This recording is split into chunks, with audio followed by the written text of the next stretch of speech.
The warning lights flashed red across the bridge of the UES Defiance. Admiral Hyun-woo Park stood quietly, watching the massive alien ships appear on his screens. Hundreds of them. Each one was bigger than anything humans had ever built. "Sir, we're getting a message," said Lieutenant Yoonji Nam from her station. Her voice was steady, but Hyun-woo could hear the fear underneath. "Put it on screen," he ordered. The display showed a creature that looked like a giant lizard wearing metal armor. Its eyes were cold and yellow. When it spoke, the words came through the translation system in a harsh, mechanical voice. "I am Supreme, Commander Velthera of the Velkaran Empire. You will listen carefully, humans. Your species has been judged dangerous to galactic peace. You expand too fast. You fight too much. You cannot be trusted." Hyun-woo said nothing.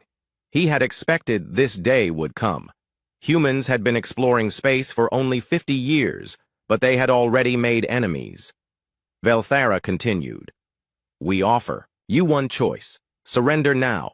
Move your people to the worlds we choose for you. Live quietly under our protection. You have 72 hours to decide." The screen went dark. The bridge was silent for a moment.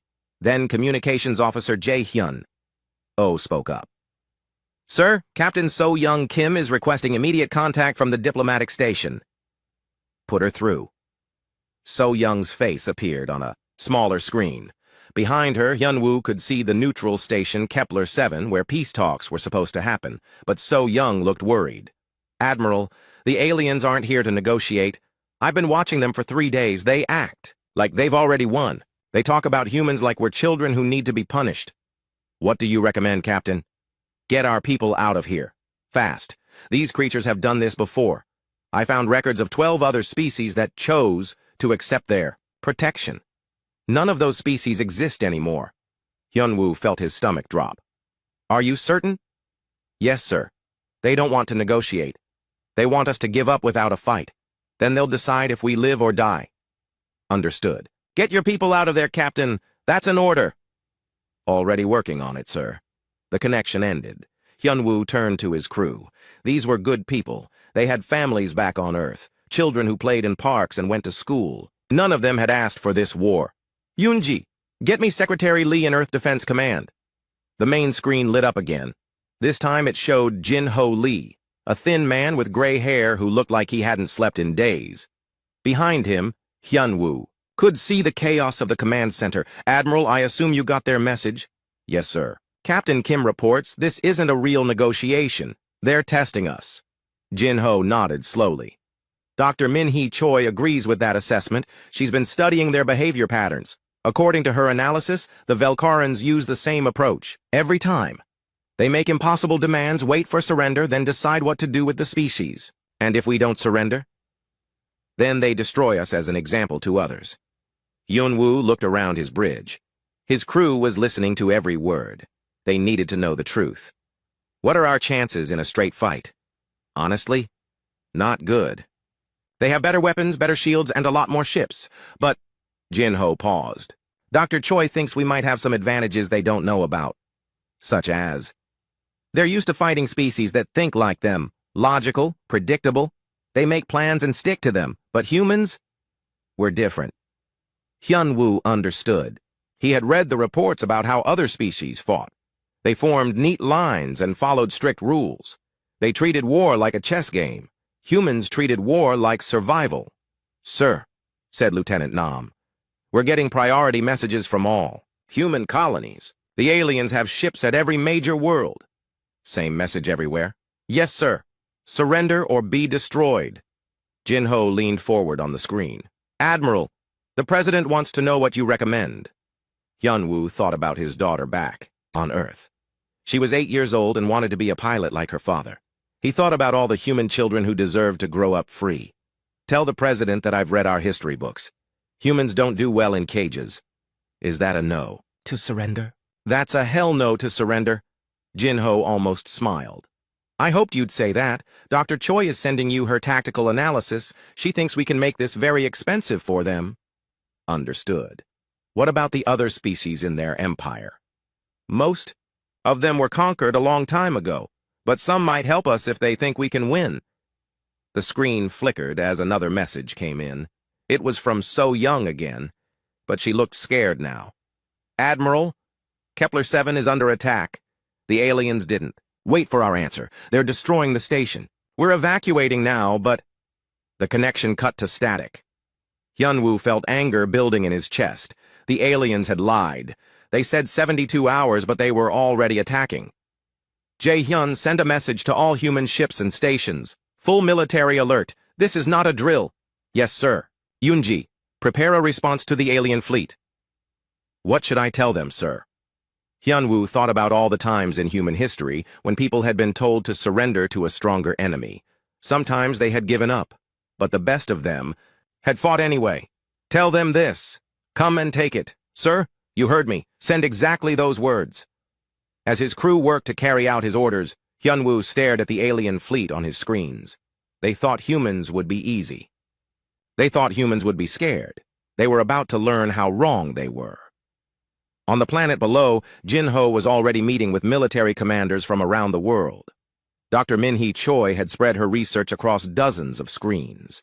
Every human ship in space was moving to defensive positions. The aliens had made one big mistake. They thought negotiation meant giving humans a choice between surrender and death. But humans had always been good at finding a third option. The war was about to begin, and the galaxy was about to learn something important about humanity. They didn't negotiate with bullies. They fought them. Fleet Commander Zethkol studied the human response on his command screen. 4 simple words. "Come and take it."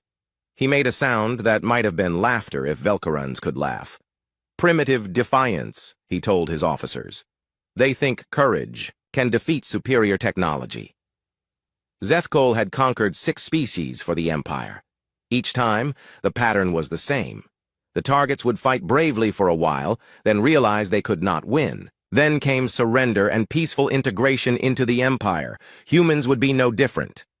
"Begin the assault," he ordered. "Standard formation. Destroy their orbital defenses first, then target population centers until they surrender." 500. Velkaran warships moved toward Earth in perfect lines. Their formation looked beautiful and deadly, like a metal storm approaching the blue planet. But they were not the only ships moving. Captain So-young Kim gripped her pilot controls as her ship, the Harmony, raced away from the burning wreckage of Kepler-7. The aliens had destroyed the peaceful station without warning. Hundreds of diplomats from different species had died in the explosion. "Captain, we've got 3 alien ships following us," reported her navigator, pilot Subin Park. "Can we outrun them?" "Not in a straight race, but—" Subin looked at her navigation charts. "There's an asteroid field ahead. If we go through it, they might not follow." "Do it!" The Harmony dove into the asteroid field at dangerous speed. Behind them, the alien ships followed but moved much more slowly. They were being careful, logical. That was their first mistake. So Young pushed her ship between asteroids that were spinning and crashing into each other. Her crew held on tight as the ship twisted and turned. It was dangerous, but So Young had been flying an asteroid field since she was 20. She knew how to think like the rocks. The aliens tried to follow, but they were too careful, too slow. One of their ships hit an asteroid and exploded. The other 2 gave up the chase. "Subin, set course for Luna Base. We need to warn Colonel Jung." "Already on it, Captain." At Luna Base, Colonel Taemin Jung was watching the enemy fleet approach Earth. He had 300 soldiers under his command and enough weapons to hold the base for maybe 6 hours against a serious attack. But Taemin wasn't planning to just defend. "Sergeant Woo Jin, are the surprise packages ready?" "Yes, sir. All mining charges are in position. When they get close to the base, we can give them a very warm welcome." Taemin smiled. Luna Base looked like a simple military outpost. But for the past 5 years, human engineers had been hiding weapons throughout the moon's surface. The aliens would expect resistance at the base. They wouldn't expect the entire moon to fight back. "Sir, Captain Kim's ship is approaching," reported communications specialist Yeon Hee-shin. "Good. We'll need her intelligence about alien tactics. On Earth." Admiral Hyun-woo watched the enemy fleet get closer. They were coming in standard formation, just like Dr. Min-hee had predicted. The aliens fought like they thought war was a mathematical equation. "Yoonji, are our ships in position?" "Yes. Sir, all vessels are hidden and waiting for your signal." Hyunwoo had spread the human fleet throughout the solar system. Some ships hid in the rings of Saturn. Others waited in the asteroid belt or behind Jupiter's moons. A few brave crews had even hidden their ships in the sun's corona, using special shields to survive the heat. The alien formation looked impressive, but it was also predictable. Dr. Choi, how long until they reach Earth? Min-hee looked up from her computers. 6 hours, Admiral, but they'll hit Luna Base first. Perfect. Tae-min knows what to do. The alien fleet reached the moon exactly when Min-hee had calculated. Zethkol ordered 50 ships to destroy the human base, while the rest continued toward Earth. But as the alien ships approached Luna Base, the moon itself seemed to come alive. Hidden weapons fired from craters and mountain ranges. Mining charges that had been placed inside asteroids turned them into guided missiles. The surface of the moon lit up like a deadly fireworks show. 3 alien ships exploded before they realized what was happening. "What is this?" Zethkol demanded. "Our intelligence," said the humans had only basic defenses. His tactical officer, a nervous young Velkaran named Kethmar, studied the data. "Sir, they've turned the entire moon into a weapon. This is not how civilized species fight." Zethkol felt the first touch of doubt. In all his conquests, the enemy had fought with honor. They used proper formations and followed the rules of civilized warfare. But humans seemed to have no rules at all. On Luna Base, Tae-min watched his hidden weapons tear into the alien formation. "Yeon-hee, send the signal to Admiral Park. Tell him the party is starting." "Yes, sir." Throughout the solar system, human ships received the signal. They emerged from their hiding places like wolves attacking a herd. The aliens had expected to fight a proper space battle. Ship against ship, formation against formation. Instead, they found themselves surrounded by enemies who seemed to appear from nowhere. Captain Dong Hyun Shin led a squadron of destroyers out of Saturn's rings. His ships hit the alien rear guard before they could turn around. On the other side of the system, Captain Yujin Bei brought her cruiser group out of the asteroid belt. The perfect alien formation began to break apart. "This is impossible," Zethkol shouted. "How can they coordinate attacks from so many directions?" The answer was simple, though Zethkol didn't understand it yet. While alien species used rigid command structures, humans had learned to trust their individual commanders. Each human captain could make decisions without waiting for orders. It looked like chaos to the aliens, but it was actually organized chaos, which was much more dangerous. Admiral Hyunwoo watched the battle unfold. On his screens! The aliens were good fighters, but they were confused. They kept trying to reform their neat lines while humans attacked from every direction. "Dr. Choi, what's their casualty rate?" "We've destroyed 30 alien ships and damaged twice that many. Our losses are lighter than expected." "Good. Phase 2, then. Signal all ships. Hit-and-run tactics. Don't get caught in a straight fight." The order went out, and the human fleet changed tactics again. Instead of standing and fighting, they struck fast and then disappeared. They used their knowledge of the solar system to hide and ambush. The aliens had better weapons and stronger shields, but they couldn't hit what they couldn't catch. Zethkol realized his perfect conquest was turning into a nightmare. These humans didn't fight like any species he had ever faced. They were unpredictable, aggressive, and they seemed to enjoy the chaos of battle. "Sir, we've lost 60 ships," reported Kethmar. "Should we withdraw and regroup?" "No." Zethkol slammed his fist on his command chair. "We have superior numbers. We will overwhelm them with raw force." But as he gave the order to press the attack, Zethkol began to understand something that would have saved many lives if he had learned it earlier. Humans didn't just fight to win. They fought like their entire species depended on victory, and that made them very dangerous indeed. Supreme Commander Velthara stared at the battle reports with growing anger. The humans had destroyed over 100 Velkaran ships and damaged many more. This was supposed to be a simple conquest, not a real war. "Send additional fleets," she ordered. "Triple our forces in the human system." Her aide, a young officer named Belkoth, hesitated. "Commander, that will leave our other territories lightly defended. The humans are just one primitive species. How much trouble can they be?" Belkoth had been studying the human tactics. Unlike his commander, he was beginning to understand how dangerous these creatures were. but he didn't dare argue with Velthara. Meanwhile, Captain Dong-hyun Shin was leading the most dangerous mission of his life. His small ship, the Striker, was approaching a massive Velcaran command vessel. The alien ship was 10 times bigger than his own. But size wasn't everything. "Hey in R. The boarding pod's ready?" he asked his weapons officer. "Ready, sir." "But are you sure about this plan? It's completely insane." "That's why it might work." Dong-hyun had volunteered for this mission after Dr. Min-hee explained what they needed. The humans were fighting well, but they needed alien technology to have any chance of winning the war. The plan was simple and crazy. Ram the alien ship, board it, and steal everything valuable. "All hands, prepare for impact," Dong-hyun announced. The Striker accelerated toward the Velcaran vessel. The aliens fired at them, but Dong-hyun flew like a madman, dodging between their weapons. At the last second, he triggered the ship's ramming system. The human ship tore through the alien hull like a bullet through armor. "Go! Go! Go!" Dong-hyun shouted. His Marines, led by Sergeant Bo-ra Kim, poured into the alien ship. The Velcarans were tough fighters, but they had never faced humans in close combat before. Humans didn't fight fair. They used every dirty trick they could think of. Bo-ra and her team fought their way to the ship's computer core, while Dong-hyun held the bridge. The aliens were bigger and stronger, but the humans were faster and more desperate. "Computer core secured," Bo-ra reported, "downloading everything." Back on Earth, Dr. Min-hee was working around the clock to understand the alien technology that human raids were bringing back. Her team of scientists had been given pieces of alien weapons, computers, and engines.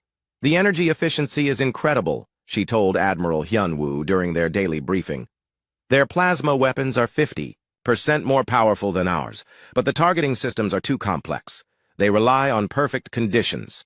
Meaning, if we can create chaos in battle, their weapons become much less effective. They're designed for organized warfare, not the kind of fighting we do. What about their shields? Strong, but they have a weakness. The shield generators need constant power. If we can hit their power systems, their ships become sitting ducks. Exactly. While Min-hee worked on technology, Colonel Tae-min was proving that humans could fight on captured worlds too. 3 human colonies had been taken by the aliens, but the colonists hadn't given up. Tae-min led a mission to New Geneva, a farming world that had been conquered in the first week of the war.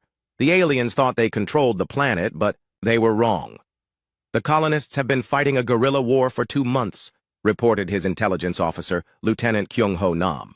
"They're hiding in the mountains and attacking alien patrols." "Good. Let's give them some professional help." Taemin's team landed at night and made contact with the resistance. The colonists were led by a tough woman named Gang Hee, who had been a mining engineer before the war. "How many aliens are on the planet?"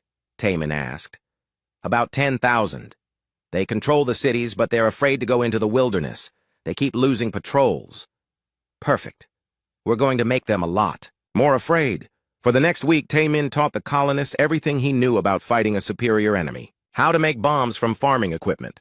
How to set traps that would scare aliens more than they hurt them. How to attack and disappear before the enemy could respond. The aliens on New Geneva began to panic. They had expected to control a peaceful, farming world. Instead, they were fighting an invisible enemy that struck without warning. Captain So-young Kim was fighting a different kind of war. She had been given command of 3 captured alien ships, and her mission was to attack alien supply lines. "The psychology is important," Dr. Min-hee had explained. "The aliens think in terms of hierarchy and order. If we can prove that their command structure is weak, other species might rebel." So-young and her crews, including pilots Han Sol and Ji-woo, used the captured ships to attack alien convoys.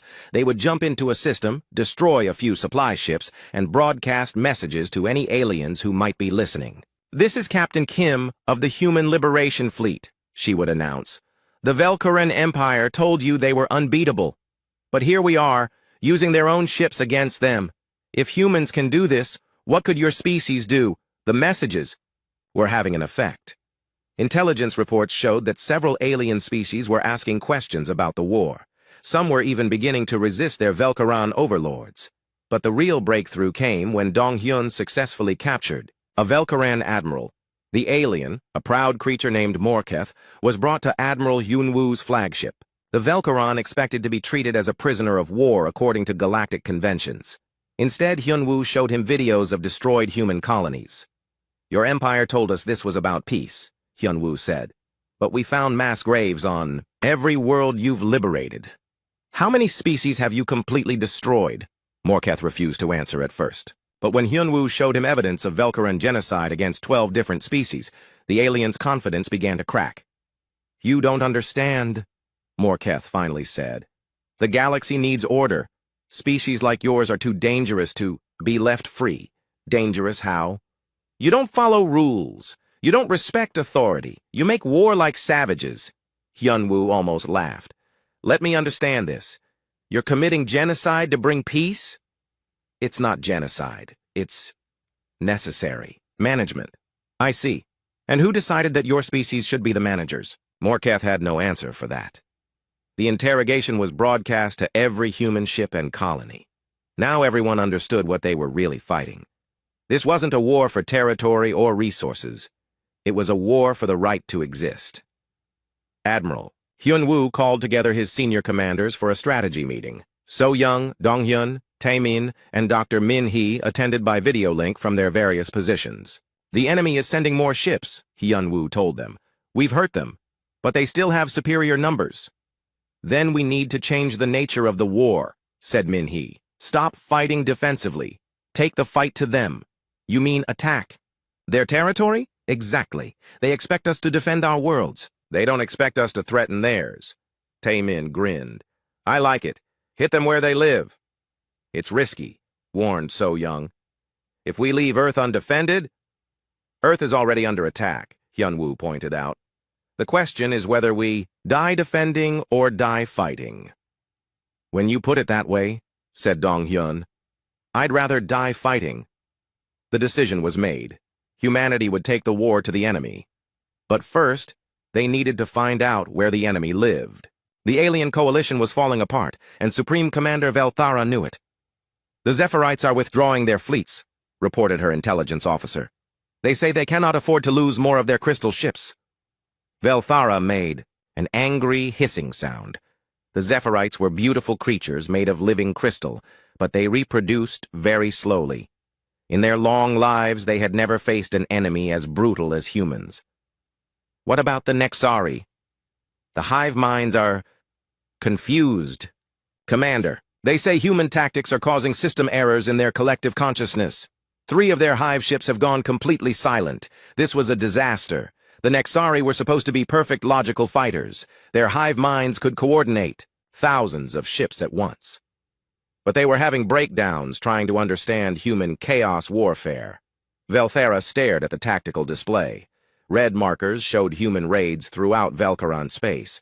The primitive species was attacking everywhere at once, like a virus spreading through the Empire.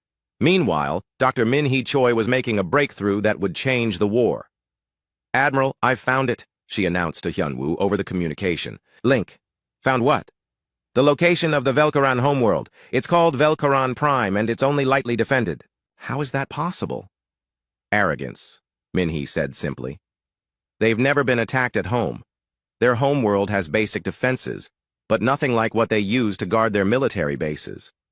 Hyunwoo felt his heart racing. "Are you suggesting what I think you're suggesting? A direct attack on their capital?" "Yes, sir. It would be the most dangerous mission in human history, but it might end the war." "How many ships would we need?" "Every ship we have, and we'd have to use a hyperspace route that they consider impossible to navigate." "Why impossible?" "Gravity storms. The route goes through a region where 3 star systems collapsed into black holes. The gravitational fields are constantly shifting. One mistake, and our ships get torn apart." Hyunwoo was quiet for a moment. Then he asked, "But humans can do it?"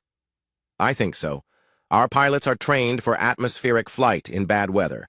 They're used to dealing with constantly changing conditions. Alien pilots prefer stable, predictable routes. I'll need to discuss this with Secretary Lee. But before Hyunwoo could call Earth, Captain Yoo-jin Bae contacted him with urgent news. "Admiral, I've discovered something important. We're not the only species fighting the Velcarans." Yujin's stealth ship, the Shadow, had been deep in alien territory for 3 weeks. Her mission was intelligence gathering, but she had found something unexpected. There are rebellions starting on at least 6 worlds, Yujin reported. Species that were conquered years ago are remembering how to fight. What changed? Us, sir. When word spread that humans were winning battles against the Velkarons, other species started to believe they could win too. This was the news Hyun-woo had been hoping for. Humans were tough, but they couldn't fight the entire galaxy alone. Are any of these rebels willing to coordinate with us? Some are. I've made contact with resistance leaders on 3 worlds. They want to know if we're serious about destroying the Velkaran Empire. Tell them yes. While Yujin was building alliances, Colonel Taemin was learning the true cost of war. The liberation of New Geneva had been successful, but the aliens had fought back with terrible brutality. When Taemin's forces recaptured the capital city, they found evidence of mass executions. They killed anyone who helped the resistance, reported Gang Hee, the mining engineer who had become a resistance leader. Thousands of civilians.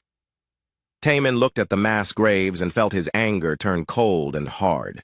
He had been a professional soldier for 15 years, but he had never seen anything like this.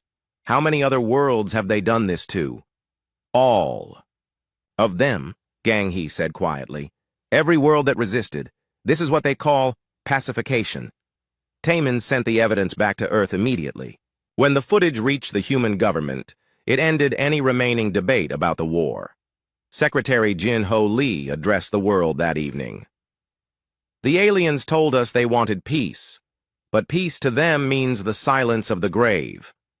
We will not negotiate with genocidal murderers. The message was broadcast to every human ship and colony. Now everyone understood that this war could only end one way, with the complete destruction of the Velkaran Empire. Captain So-Young Kim was coordinating psychological warfare from her captured alien ship. Her team had been broadcasting evidence of Velkaran atrocities to every species in the galaxy. The response is incredible, reported her communications officer, Specialist Jun-Ho. We're getting messages from rebel groups on dozens of worlds. Any military support? Some. The Altarians have a small fleet hiding in the Outer Rim. The Centauri dolphins have been sabotaging Velkaran underwater facilities for months. So, Young smiled. Humans weren't the only species that hated bullies, but the most important intelligence came from an unexpected source. Morketh, the captured Velkaran admiral. During his interrogation, the alien had revealed something crucial. The homeworld's defenses are minimal, he had said. Velthara moved most of our fleets to human space. She believes your species is the only real threat. Admiral Hyun-woo called an emergency meeting with his senior staff. We have a window of opportunity. Most of their military is here, fighting us. Their homeworld is vulnerable. How vulnerable? Asked Commander Eun-ji Nam. According to our intelligence, maybe 50 ships defending their capital system. We could attack with 300 ships and have numerical superiority. That's still most of our fleet, pointed out Captain Dong-hyun. If we fail, Earth will be defenseless. If we don't try, Earth will be destroyed anyway, Hyun-woo replied. They're bringing in more ships every day. Eventually, they'll overwhelm us through sheer numbers. Dr. Min-hee had been working on the technical details. The hyperspace route is dangerous but navigable.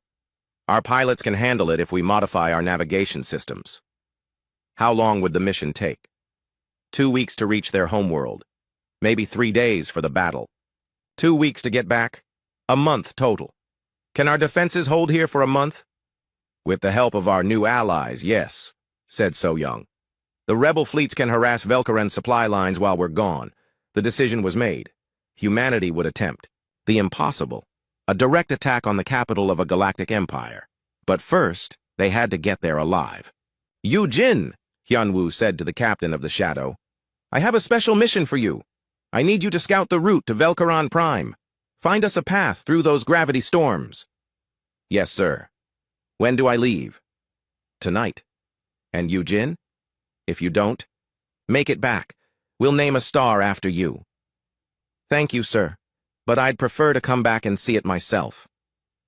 As Yujin's ship disappeared into hyperspace, Hyun-woo looked out at the stars. Somewhere out there was an alien world that had never been threatened by an enemy fleet. That was about to change. The Velkarans had started this war because they thought humans would be easy to defeat. They had believed that superior technology and numbers would be enough. They were about to learn that humans had something more valuable than technology, the willingness to risk everything for freedom, and that made them the most dangerous species in the galaxy. Captain Eugene Bay had been through dangerous missions before, but nothing like this. Her ship, the Shadow, was racing through a hyperspace route that no sane pilot would attempt. "Captain, gravity readings are off the charts," reported her navigator, Lieutenant Min-Ki Han. "The black holes are pulling us in 3 different directions." "Stay calm," Eugene said, though her hands were shaking on the controls. "Think of it like flying through a hurricane. Find the eye of the storm." Around them, space itself was twisted into impossible shapes. The gravity from 3 collapsed star systems created a maze of deadly forces. One wrong move would tear their ship apart. But Eugene had grown up flying cargo ships through asteroid storms. She knew how to read dangerous space. "There," she said, pointing at her screens. "That corridor looks stable. Take us through." For 6 hours, they navigated the gravity maze. When they finally emerged on the other side, Min-Ki was pale and sweating. "Captain, I never want to do that again. You won't have to, but 300 human ships will." They had reached the edge of the Velkaran system. Eugene activated her ship's advanced sensors and began scanning for defenses. What she found shocked her. "Min-Ki, are you seeing this?" "Yes, Captain. Only 47 ships defending the entire system. This has to be a trap." But it wasn't a trap. It was arrogance. The Velkarans had ruled the galaxy for so long that they couldn't imagine anyone attacking their homeworld. Most of their fleet was fighting humans in Earth's system or putting down rebellions on other worlds. Eugene spent 3 days mapping the system's defenses. Then she made the dangerous journey back through the gravity storms to report to Admiral Hyun-woo. "It's real," she told him. "Their homeworld is practically undefended." Meanwhile, the human fleet was preparing for the most audacious military operation in history. Captain Dong-Hyun Shin was working with his Marines to develop boarding tactics for Velkaran ships. "Remember, these aliens are bigger and stronger than us, but they're not used to close combat. Use your speed and intelligence." Sergeant Bo-Ra Kim raised her hand. "Sir, what if they surrender?" "Then we accept it. But don't expect mercy from them. We've seen what they do to prisoners."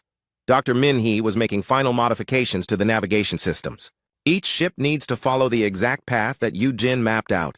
1 degree off course and you'll be torn apart by gravity." "What about communication during the journey?" asked Communications Officer Jae-hyun. "Oh, impossible. The gravity storms will block all signals.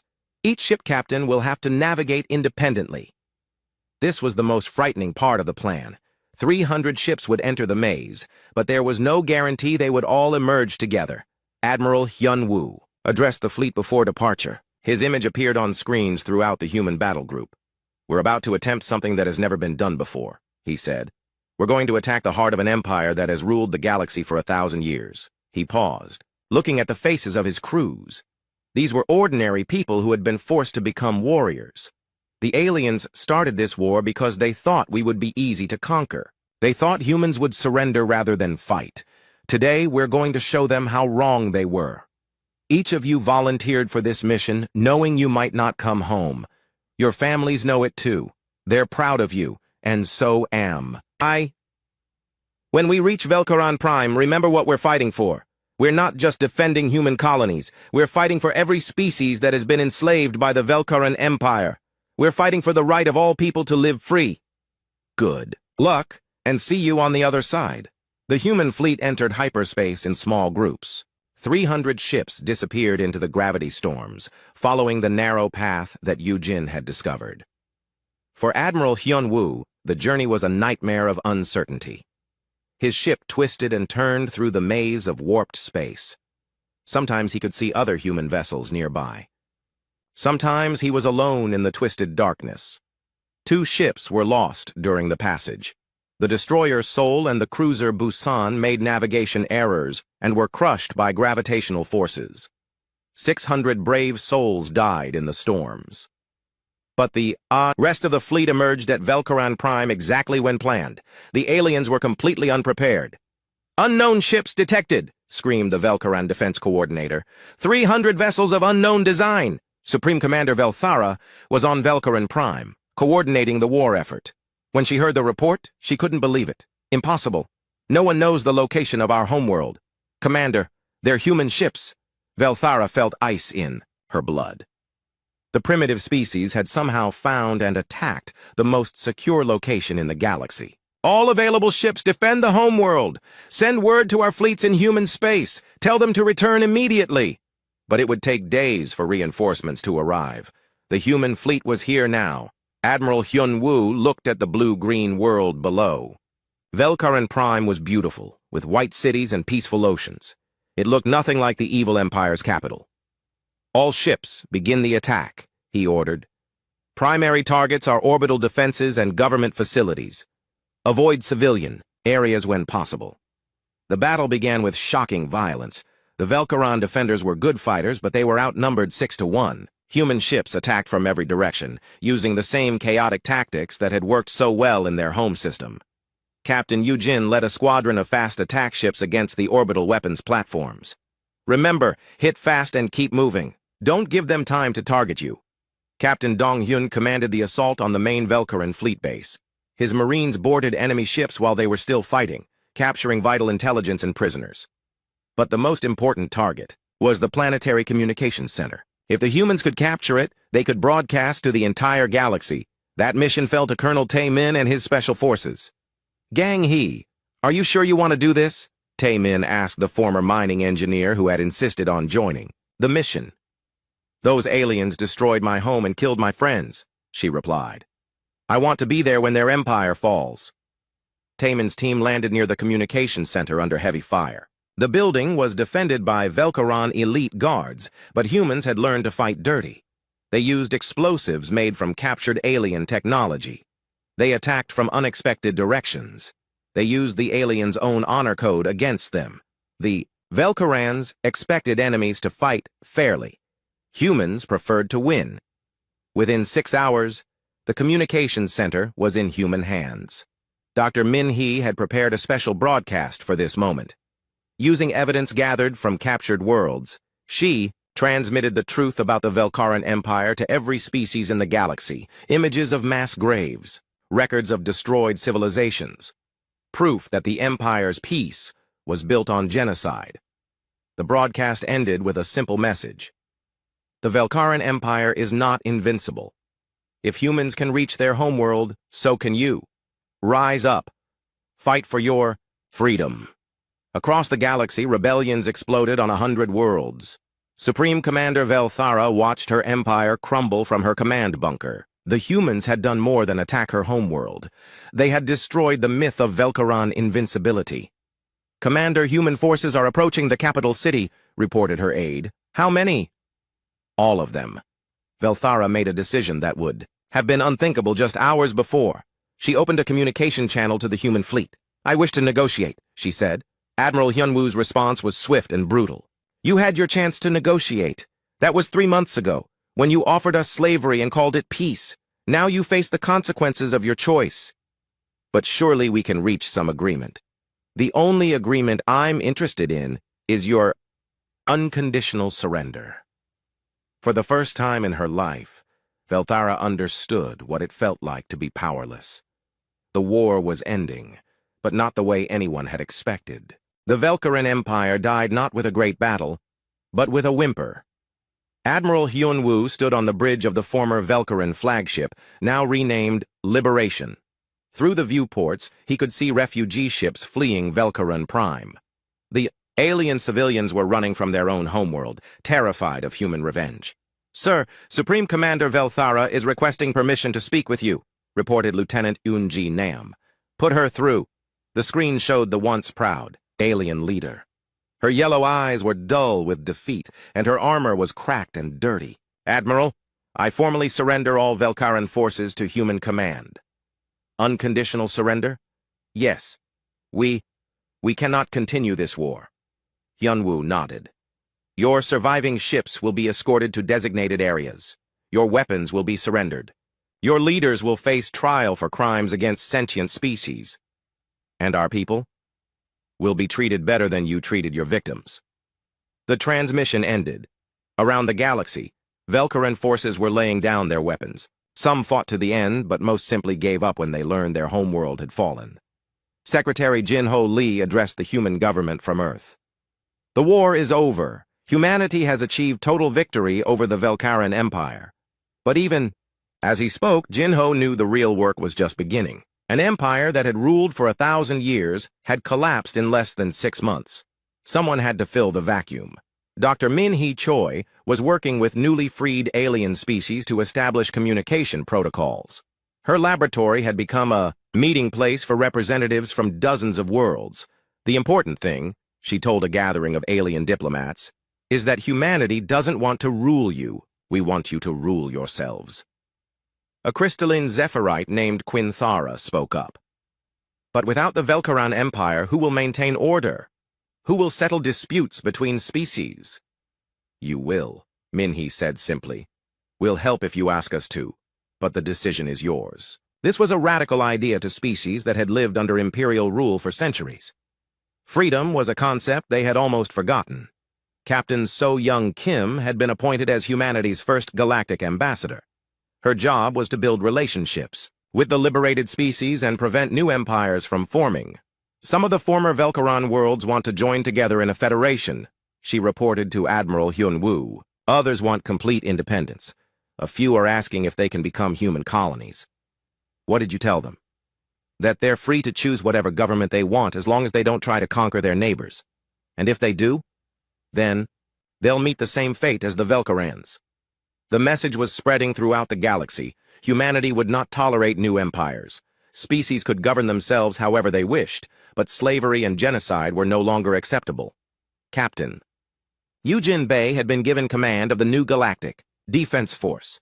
Her job was to make sure that no species would ever again face the choice between slavery and extinction.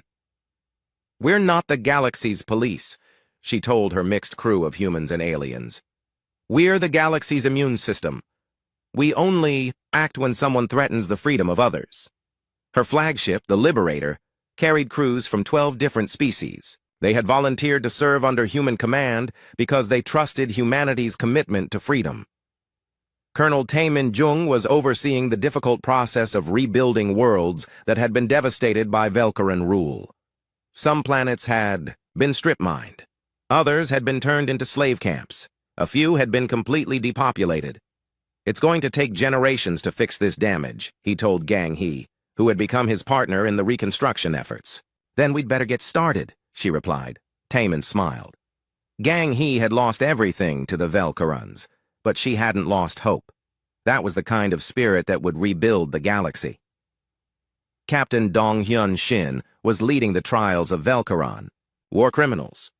The process was slow and careful because humans were determined to be better than their enemies. Every Velcaran leader will face justice, he announced to the galactic media, but we will follow the rule of law. We will not become the monsters we fought against. Some humans wanted revenge. They had lost family and friends to Velcaran brutality, but humanity as a whole chose justice over vengeance. Supreme Commander Velthara was among those on trial. When she was brought before the court, she looked like a broken creature. Do you understand the charges against you? Asked the human judge. Yes, Velthara said quietly. Genocide, slavery, crimes against sentient life. How do you plead? Guilty. The admission shocked the courtroom. Velthara had decided to tell the truth about her empire's crimes. We told ourselves we were bringing order to chaos, she said. We believed that other species were too primitive to govern themselves. We were wrong. What changed your mind? Humans showed us what courage really looks like. You faced impossible odds and won through determination alone. You proved that freedom is worth any sacrifice. The trials continued for months. Some Velcaran leaders were executed for their crimes. Others were sentenced to life in prison. A few, like Velthara, were given the chance to help rebuild what they had destroyed. Admiral Hyun-woo returned to Earth as a hero, but he didn't feel like one. He had seen too much death and destruction during the war. Sir, the president wants To offer you any position in the government, Secretary Lee told him.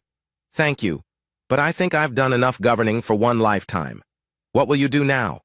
Go home. Spend time with my daughter. Maybe teach her to fly. Hyun-woo's daughter was 10 years old now, and she still wanted to be a pilot like her father. But she would grow up in a galaxy where humans were respected, not hunted. The war had changed humanity forever. Before the Velkaran invasion, humans had been just another species exploring the galaxy. Now they were the guardians of galactic freedom. But with great power came great responsibility. Dr. Min-hee established the Institute for Galactic Studies, where young humans and aliens would learn to work together. The goal was to prevent another empire from rising through ignorance and fear. The Velkarans weren't evil, she told her first class of students. They were afraid. They saw diversity as chaos and tried to impose order through force. We must never make the same mistake. One of her students, a young human named Jae-sung, raised his hand. Dr. Choi, what if other species ask us to rule them? Then we must say no. The moment we start thinking we know what's best for other people, we become the very thing we fought against. Years passed. The galaxy slowly healed from the wounds of the Velkaran Empire. New alliances formed between species that had been enemies for centuries. Trade routes opened between distant worlds. Art and culture flowed freely across the stars, and at the center of it all was humanity, not as rulers, but as protectors. Captain, so young, now an admiral, often met with species leaders who asked the same question. Why don't humans want to rule the galaxy? You have the power. Her answer was always the same, because power corrupts. The moment we start believing we have the right to rule others, we'll become the next empire that someone has to destroy. The human way of war had shocked the galaxy, but the human way of peace was even more revolutionary. On a quiet evening, Admiral Hyun-woo sat on his porch watching the stars. His daughter, now a pilot in the Galactic Defense Force, had called to tell him about her latest mission. Dad, we helped negotiate a peace treaty between two species that have been fighting for 300 years. How did you do it? We reminded them that they both have children who deserve a future. Hyun-woo smiled. That was the real victory. Not the destruction of the Velkaran Empire, but the creation of a galaxy where children could grow up free. The aliens had thought humanity would negotiate when threatened with extinction. They had been wrong about that, but they had been even more wrong about what would happen after humans won. Instead of becoming conquerors, humans had become liberators. Instead of creating an empire, they had created hope. And that, more than any military victory, was why the galaxy would remember humanity forever.